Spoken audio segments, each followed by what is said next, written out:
to talk about the prophetic a little bit and see if I know several of you have had some questions, and I want to try to answer some of those. That's good. Let me ask you a question then. When you perceive something from the Lord, do you ever get things that are negative about the person, or you go, I don't know about sharing that? I know I'm supposed to say no. I know I'm supposed to say no. God No, never good. tells me anything negative.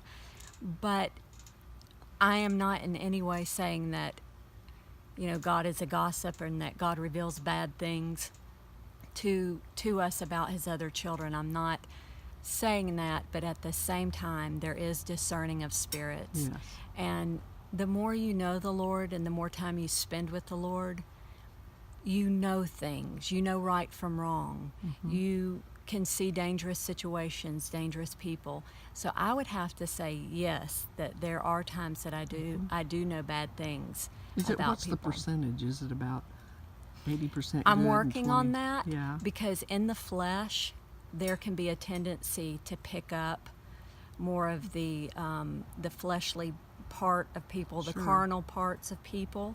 So you have to train your senses to look for the good and to see what God is really doing, because the Lord is always wanting to build up and edify and encourage his people. And so there is a training process. Right, that's good. Have you watched me go through that? Oh, some? absolutely. And I think because you are so gifted in the revelation gifts, which are word of wisdom at times, word of knowledge for sure, when you discern something's going on in somebody's life or a particular healing, but also prophetically, and it's usually something you perceive about somebody's going through this or going through that. And I don't know, too, if part of that is being an intercessor, because I do feel burdens for people. Yes. I do sense when they are going through a hard or difficult time, and I do feel a calling to pray and intercede for them, which turns into the Lord revealing something to me, a word of knowledge, prophetic insight, that then I'm able to minister to them about. Right. And it really makes them feel loved. And I don't know what it is about the prophetic gift, but people feel so loved and so valued when you can tell them something that they already know, but they don't expect you to know, and so they know it can only come from God, that knowledge. So precious. It's to is. comfort them and to edify them and give them hope. And that's why the Lord uses just ordinary people to speak forth his word. Absolutely. And the unlikely candidates. But ever since I've known you for 15 years, you've been, in the beginning, I noticed the intercessory gift that you have. I mean, you don't just pray, you really pray, and you cover people.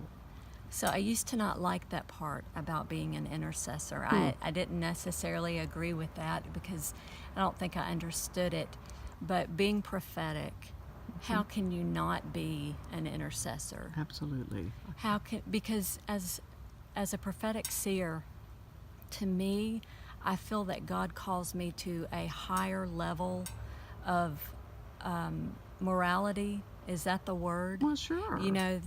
Responsibility. And responsibility. For your character. Of how do you treat people when you do know things about them, good or bad? How do you treat them in private, in your prayer time with the Lord?